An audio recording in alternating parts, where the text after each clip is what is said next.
क्योंकि उसका नाम राकेश किशोर है। क्या तुम्हारा बाप लगता वो? तुम्हारा ससुरा लगता वो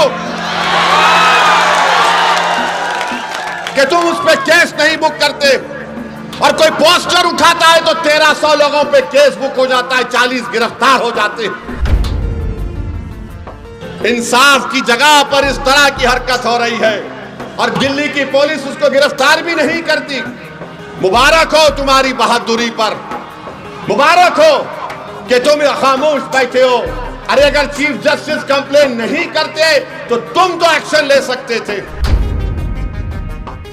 सुप्रीम कोर्ट का फैसला आया कि मस्जिद तुम्हारी नहीं है। सुप्रीम कोर्ट का फैसला ट्रिपल तलाक के बारे में आया। सुप्रीम कोर्ट का फैसला कई चीजों पर आया, मगर जो संविधान को मानते हैं, जो संविधान को मानते, उन्होंने कहा कि हम कोर्ट के फैसले से खुश नहीं है, यह फैसला गलत है। क्या हमने धर्म का नाम लेकर किसी पर जूता उठाया?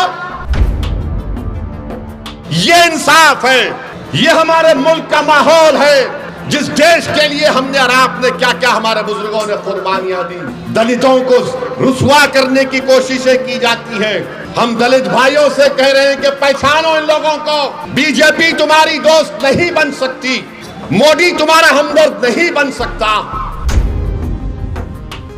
अगर उसका नाम राकेश किशोर नहीं होता, उसका नाम असद होता, क्या करते पुलिस बीजेपी वाले?